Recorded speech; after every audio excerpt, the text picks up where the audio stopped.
खेचरांची भेट झाली आणि शेवटी त्यांनी लिहिलं, नावा म्हणे देव हृदय दाखविला, उपकार कैसा केला खेचराने.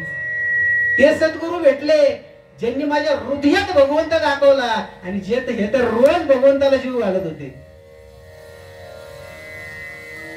साक्षात पांडुरंगाला जीव घालणाऱ्या माणसाने सांगितलं की हृदयात माझ्या भगवंत आहे, मी पांडुरंगाला घालतोय.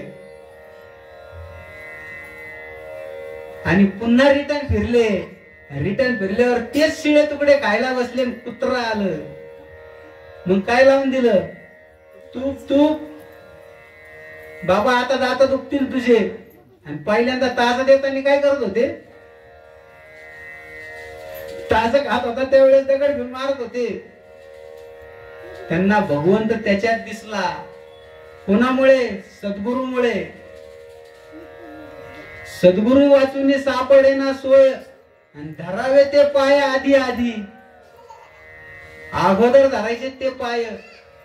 आमच्या गुरु महाराजांनी एक अभंग सांगितलं, माझ्या लक्षात आला. तुमचं झालं ना मग मला तेवढा अभंग म्हणायचा. तुमचा अभंग आणि मग तुमचा उद्धार होईल आणि या जीव आत्म्याची सुटका होईल. आणि मग तुमची बीज बाजूनी त्यावेळेस होईल लाही. नुसती वरून लाई लाई करण्यात अर्थ नाही. मग फॅन लावून बसावी लागेल. लई लाई लाई झाली आता बाई माझी म्हणायला. बीज भाजावी लागल. या जीव आत्म्याला पुन्हा या मनुष्य देहात नको. किंबहुना या मनुष्य देह भेटू दे परमेश्वरा म्हणून भक्ती करा. अन्यथा योनीत जर गेलो तर बेहद हाल आहे. आणि मानव योनीत काय सुखी आहे गो? काय सांगू मी त्या गर्भीच्या यातना. काय सांगायचं? मल मूत्र सगळं नाकात तोंडात कानात जाते. एवढ्या यातना असताना एवढा दुर्मिळ भगवंताने केलंय उत्पन्न आपल्याला. कशासाठी केलेलं आहे? की तो माझा भक्ती करेल. भगवंतानी पहिल्यांदा 83,99,999 योनी तयार केल्या, परंतु एकही कामात आला नाही. म्हणून मानव देह तयार केलं की मानवाने माझी भक्ती करावा. म्हणून तुम्हाला डोळे दिलेत पाहिला, हात दिलेत तुम्हाला टाळ्या वाजवायला, भगवंताचं चिंतन मनन करायला. मुख दिलेले नामस्मरण घ्यायला. कान दिलेले कीर्तन ऐकायला. शरीर दिलं एवढं ठणठणीत. पाय दिलेले भगवंताकडे जायला. तुम्हाला हे जे दिलेलं आहे हे एवढं मौल्यवान दिलेलं आहे, पण याची किंमत कळत नाही. किंमत कधी कळेल? एक पार्ट निकामा झाला ना मग कळत.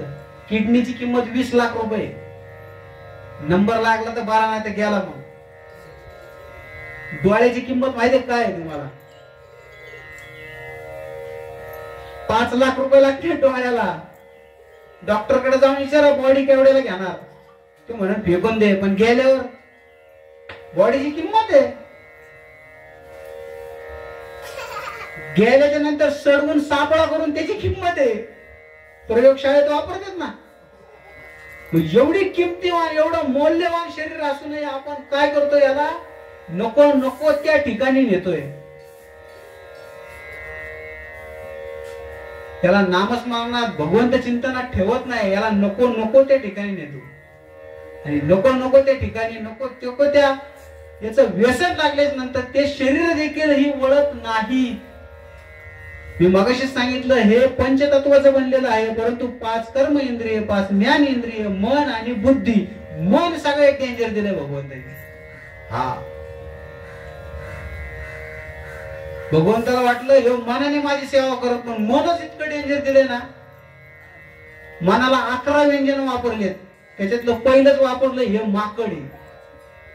माकड शांत बसत का? नाही बसत. तसं मनाला पहिलंच काय सांगितलंय? माकड.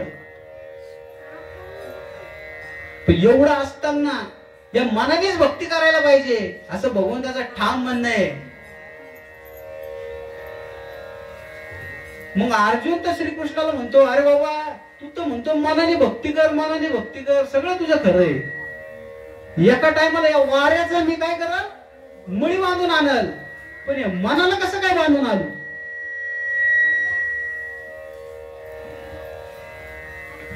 इथं सांगितलं ये मन बड़ा चंचल है कैसे इसे जतन करूं जितना इसे समझाऊं जितना इसे समझाऊं उतना ही मचलता है. हे मनाला जेवढं समजावणार तेवढं उचलणार. कारण याला काय झालेलं आहे, पूर्वजन्माचं काय वळण लागलेलं आहे. याला आपल्याला उडून उडून न्यायचंय. मग श्रीकृष्णाने सांगितलं बाबा तू म्हणतो हे सगळं 100% खरं आहे, पण याला एकच उपाय आहे, याला अभ्यास तू करून तू ते. मग कोणता अभ्यास करायचा? वही पेन घेऊन लिहित बसायचं का? त्या मनाला उचलायचं परमेश्वराच्या पायावर, मनाला उचलायचं परमेश्वराच्या पायावर. हा अभ्यास सांगितलाय त्यांनी. वारी वारी जन्म वर्णाची वारी. कोणची वारी तोडायला सांगितली? पंढरपूरची नव्हे. वारी वारी जन्म मरणाची वारी. हारी पडलो आता संकट निवारी. हे संकट आहे आपल्याला, जन्म मृत्यूचं संकट आहे, ह्या वारीचं संकट आहे. एवढं दुःख भोगायला नको म्हणून हे संकट आहे, म्हणून त्याची बोलवणूक आहे, म्हणून ती भक्ती करायची आहे. आपलं श्राद्ध झालं नाही पाहिजे, महाराजांसारखं पुण्य स्मरण झालं पाहिजे, पुण्य आत्मा झाला पाहिजे. मग त्या लोकांना जाऊन मग ते सुख आहे. कमीत कमी भक्तीच्या वाटेने जाऊन मधला फाटा तर भेटेल. म्हणून भक्ती करा आणि भक्तीने वर चला. भक्ती अशी आहे, चालेल ना थोडं. भक्ती अशी आहे, चांगल्या चांगल्याची सोडवणूक होईल. तू म्हणाल मग कोणाची होईल बा? अहो वाईटाची झालेली आहे ना. आपण चांगले, आपण काय पाप केलं? काय पाप केलं बरं? बकरं खाणारा असेल, आयुष्यभरात 5 बकरं खाल्ली असतील का त्याने? अख्ख्या एकट्या माणसाने नाही खाणार. छटाक बर खात असेल त्यो, करा गणित आठवड्याची मरेपर्यंतच 5 बकऱ्याचा हिशोब नाही लागणार. वाल्या कोळ्यांनी किती मारले हो? त्याचा उद्धार झाला का? आपण चांगले बोलणार आहे, तो उलट बोलणार होता, तो मारा मारा जपलं. आपण तर राम राम म्हणतो, मग त्याचा उद्धार झाला. आपला उद्धार 100% होणार. आपण राम राम तर म्हणू, आपण काहीच पाप केलेलं नाहीये. तो सगळ्यांचं जर ओझं वाहतो, तुम्हाला कसा टाकून ते?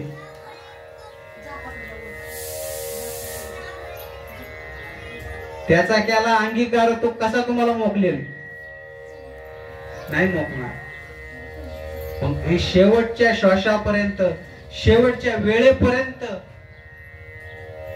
आणि शेवटच्या क्षणापर्यंत जर तुमच्या आठवणीत राहाल तर तुम्ही त्या धामाला जातात. अन्यथा 99 वर्ष 9 मिनिट 9 सेकंद 9 पल भगवंताचं नामस्मरण करा आणि शेवटच्या अर्ध्या क्षणाला विस्मरण होऊ द्या. तुम्ही जाऊ शकणार नाही, गुतले.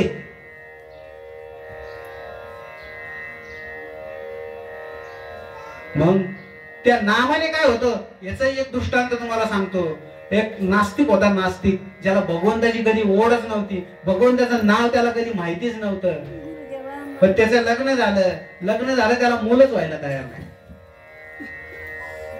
पण तो अडगा नास्तिक असल्यामुळे तो भगवंताच्या पायाला जायला तयार नाही. पण एक दिवस त्याला असाच रस्त्याने जाणारा साधू भेटला.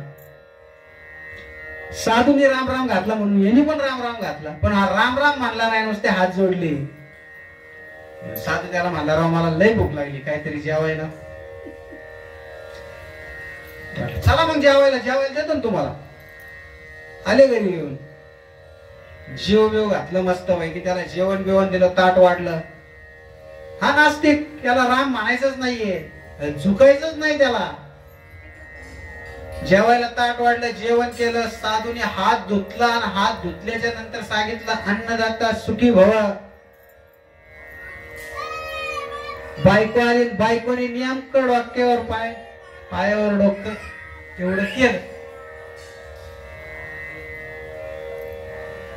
पुत्रवती भव सांगून टाकलं. तिने लगेच तोंडाकडे बघितलं. अहो महाराज म्हणले लग्नाला 9 वर्ष झाले अजून पाळणा हल्ला नाही, तुमच्या बोलण्याने पाळणा हलणार आहे का? ते म्हटलं हलन. आणि हल्ल्याच्या नंतर ना त्याचं नाव राम ठेव. काय ठेव त्याचं नाव? राम. आणि कर्म संयोगाने पाळणा हल्ला. 9 महिने 9 दिवसानंतर ना मुलगाच झाला. आणि त्याला आठवलं की मला त्या साधूने काय सांगितलं होतं, याचं नाव राम ठेव. राम नाव ठेवलं पण ह्यो नास्तिक, त्याला त्याचं नावच घ्यायचं नव्हतं. यांनी शेवटपर्यंत त्याचं नावच घेतलं नाही. आणि शेवटचा वेळ आला, मुलगा मोठा झाला. आणि शेवटच्या क्षणाला पाणी पाजायला लागतो ना मुलगा, आहे की नाही? मुलगा झाल्यावर पाणी पाजतो तो, मुलगी झाल्यावर नाही पाजत. आपण मुलीच होऊन नाही देत त्यासाठी. मुलगी नको म्हणतो दिवा पाहिजे. अरे दिव्याच्या अगोदर पंथी तर पाहिजे का नाही? पंथी असेल तर दिवा लावून का नाही? असं करून करून तर आपल्याला आता पंथ्याच भेटायला तयार नाही, नुसते दिवे घेऊन बसलेत लोक. हा कशात पेटवायचे ते? अवघड झालंय. आणि तसा तो पाणी पाजणारा दिवा बाहेर खेळत होता. आणि आता शेवटचा वेळ चालू होता. आणि शेवटचा धावा ह्यो मुलाची आठवण आली म्हणून मुलाला सांगत होता राम राम राम. आणि आपले विष्णू भगवान पडले होते मस्त पैकी शेष नागावर. त्यांची मिसेस पाय दाबायचं काम करत होते, विशेष काम. आणि त्यांनी सांगितलं की अहो महाराज, खाली कोणतं तरी तुमचं परम भक्त ध्यान करतो, राम राम म्हणतोय, तुमचं राम राम चालू आहे. करू दे करू दे, माझंच ध्यान करतोय तो. असं करत करत राम राम राम राम राम राम म्हणत म्हणत म्हणत मुलगा तिथवर आला आणि जीव सोडला. पाणी तर काय पाजलं. शेवटी राम राम म्हणत आला. आणि या मला कळलं आपलं गिऱ्हाईक पक्क होतं, गेलंय. पण जायचं कसं ते तर राम राम म्हणत गेला. इकडून तिकडून मीटिंग धरली. मीटिंग धरली. शेवटी यमाने धाडस केली, चला घेऊनच येऊ याला. यम महाराज खाली उतरले, आपले दूध बीत घेऊन घेतलं, धरलं त्याच्या हाताला, निघाले. थांबा म्हणे, तुम्ही मला नेताय घर, कुठं नेणार? ते म्हणले नारकात. नारकात का? अहो म्हणे तुम्ही नास्तिक आहात, आयुष्यभर तुम्ही काहीच केलं नाही. अहो ते जाऊ द्या म्हणे, पण मला राम नामाचं एक महत्व सांगा. माझ्या मुलाचं नाव राम ठेवलं होतं, राम नामाचं मला महत्व सांगा. पडले नाही यमराज बुचकळ्यात. राम नावाचं महत्व काय सांगायचं याला? आपलं काम नाही, हे वैष्णवांचं काम आहे. विष्णूकडे नेलं त्याला. विष्णूकडे नेल्याच्या नंतर सांगितलं बाबा भगवंता, हे गिऱ्हाईक तर आम्ही आणलं, पण यांनी आम्हाला कोड्यात टाकलं. यांनी सांगितलं की राम नामाचं महत्व सांगा. किंबहुना यांनी केलेल्या राम नामाचं याला पुण्याचं महत्व सांगा. विष्णू भगवान बी विचारात पडले, आता हे तर अवघडच झालं बाबा, आता याचं काय सांगायचं याला? जाऊ द्या ब्रह्माकडं, ज्याचं गिऱ्हाईक आहे, ज्याने उत्पन्न केलं त्याच्याकडे जाऊ द्या. गेले घेऊन ब्रह्मपुरीत नेल्याच्या नंतर ब्रह्मपुरी एवढी भारी राहू, आपण काय उगाच तिथं बसलो. ब्रह्मपुरीच आहे. ब्रह्माला विचारलं की हे गिऱ्हाईक आणलं, विष्णूकडे नेलं, आता तुमच्याकडे आणलेलं याला राम नामाचं एका नामाचं महत्व सांगा. काय महत्व सांगायचं? ब्रह्मदेव पण विचारात पडले. हे आपलं गिऱ्हाईक नाही, याला कुठे न्या? मी तर उत्पन्न केला, पण याचा संहार कोणी केलाय? शंकराने. या शिवपुरीला गेला, शिवपुरीला घेऊन. तिथं तर काय, अरे बाप रे बाप, शिवपुरीचं तर अवघडच. महाराज यांना तर आम्ही आणलेलं आहे, आता भगवंता काही करा, यांना राम नामाचं महत्व सांगा. का राम नाम शिव जपतो आणि शिव नाम राम जपतो. राम शिव वेगळा नाही.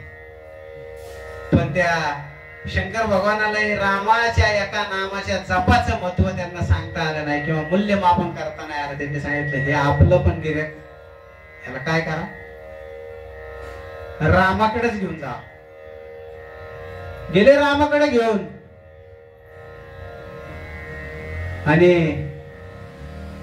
रामाला विचारलं की बाबा हे सगळं हिंडून आणलेलं गिऱ्हाईक आहे, आता हे शेवटी तर नास्तिक आहे, पण एका राम नामाचं महत्व याला सांगा. मग रामाने सांगितलं बाबा रे, मला जर राम नामाचं महत्व कळलं असतं तर माझ्याकडनं दगड. हे कोणाला माहितीये? माझ्या भक्ताला माहितीये. माझ्या भक्ताला कडे घेऊन जा, बजरंग बलीकडे. काय भक्तीच्या त्या वाटा मी तुम्हाला पहिल्यांदा सांगितलं होतं. आणि मग बजरंग बलीकडे घेऊन गेले आणि सांगितलं की राम नामाच्या एका नामाचं महत्व याला सांगा. त्याला उचललं मांडीवर घेतला. मला तुम्ही सांगा, एका राम नामाने त्याचा किती मोठा उद्धार झाला, किती लोक त्याला हिंडावे लागले. आणि आपण जर जन्मभर जर केलं तर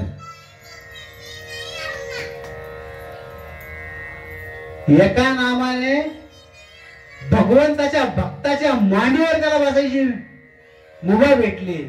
आणि आपल्याला एवढा मोठा श्वास दिलेला आहे, वाया घालतोय आपण. राम नाम जपलं तर तुमचा उद्धार होणार नाही का?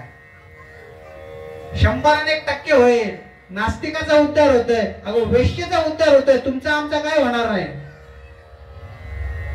सज्जन कसायाचा उद्धार झाला, सज्जन कसायासाठी भडीमार झाला, त्याचा माप तयार झालं. एका तराजू मध्ये गोमास किंवा मांस टाकलं जायचं आणि एका तराजू मध्ये भगवंत शालीमार होऊन बसायचे. अर्धा किलो द्या, पावशेर द्या, वजन माप भगवंत झाला. त्यांच्यासाठी झाले, आपल्यासाठी काय नाही होणार. अरे आपल्यासाठी काही नका का व्हायना, आपण नुसतं राम नामाच्या महत्व एवढं जरी आपण घडलो तरी खूप झालो. तशी भक्ती पाहिजे, शुद्ध भक्ती पाहिजे, शुद्ध नाम पाहिजे.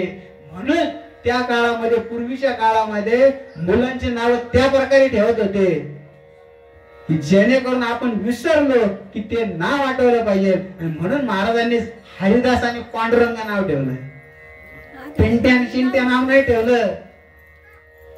पेंट्या म्हणल्यावर कोणचा भगवान येईल, आणि सोन्या म्हणल्यावर कोणचा भगवंत येईल? सोन्या नावाचं भगवंतच नाही ना, बैल आहे बा. असं का नाही?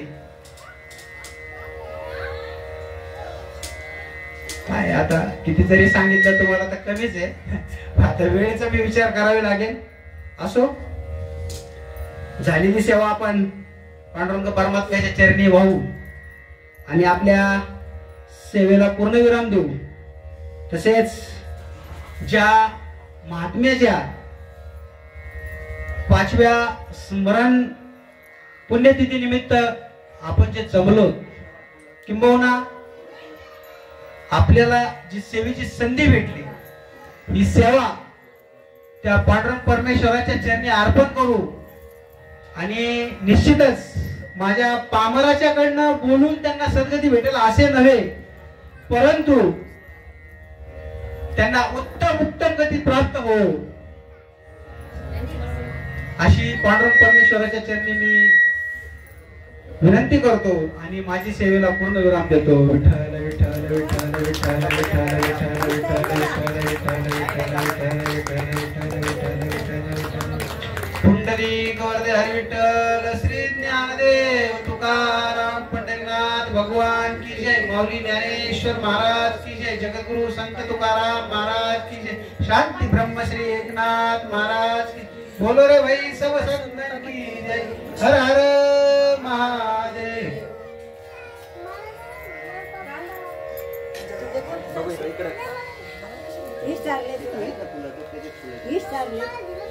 काय माझ्या पोटात लई उचमळत होतो.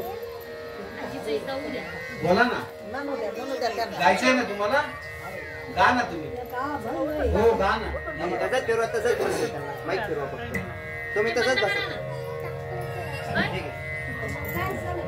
काय माईक का बसायला घ्यायच्या अगोदर घ्या तुम्ही.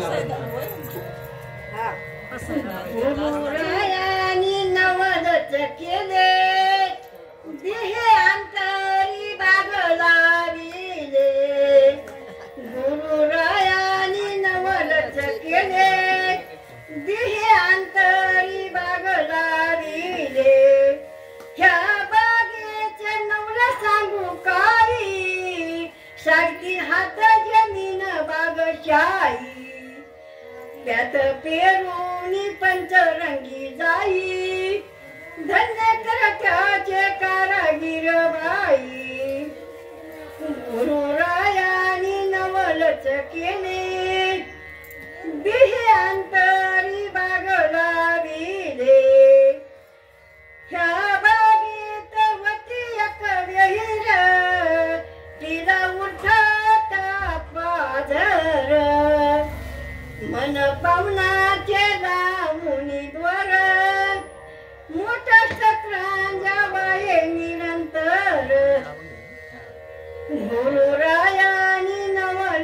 केले देहांतरी बागला विरे ह्या बागेत वती एक माळीन तिला बरकार आयशे दोघे जण एक राये एक जाये मरून एक जिवंत वय आयशे फिरून गुरुरायाने नवलच केले देहांतरी बागला विरे ह्या बागेत गुरु कसे केले ह्या गुरुदेवानी मला दादिली अंतरीची खुनी काही वाळू यांच्या चरणावरुनी गुरु निवृत्ती वंदी यांचे चरणी गुरुरायानी नवलच केले देहे अंतरी बागला लाविले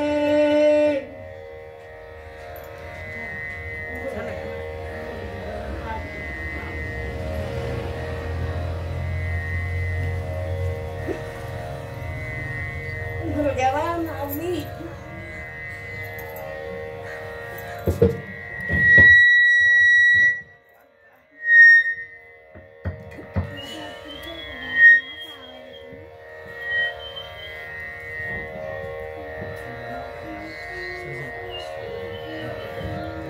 मी परकर जंपर नेसत होते तो माय गुरुने मला आवड शिकवलं नाही पण ते काय होतं म्हणायला लागलं ना तर असं फुलून येतं बघ. तुम्हाला आठवतं तरी आम्हाला आठवून का?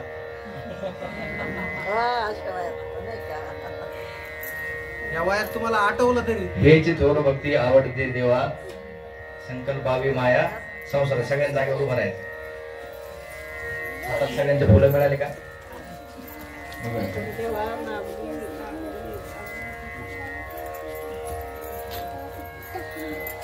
आषाढ शुद्ध त्रयोदशी आणि हा निर्वाणीचा योग आजचा आणि त्या निमित्ताने आपल्या केळगाव मधील पुण्यतिथीचं हे पहिलं वर्ष आहे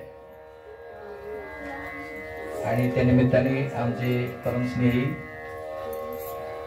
सर्जेराव महाराज हरिभक्तपरायण सर्जेराव महाराज शिंदे यांनी अप्रतिम अशी या ठिकाणी प्रवचन सेवा या ठिकाणी केली आणि आम्हा सर्व भक्तांना ज्ञानामृत पाजलं. त्याबद्दल आम्ही सर्व तुमचे आभार व्यक्त करतो आणि आपण शेवटचा निर्वाणीचा अभंग घ्यायचा आहे आणि फुलं उधळायचे. हेची व्हावी माझी आस जन्मोजन्मी तुझा दास पंढरीचा वार करी वारी चुकोनी दी हरी संत संगे सर्व काळ अखंड प्रेमाचा कल्लोळ चंद्रभागे स्नान तुका मागे हे चिदान पंढरीचा वार करी वारी चुकोनी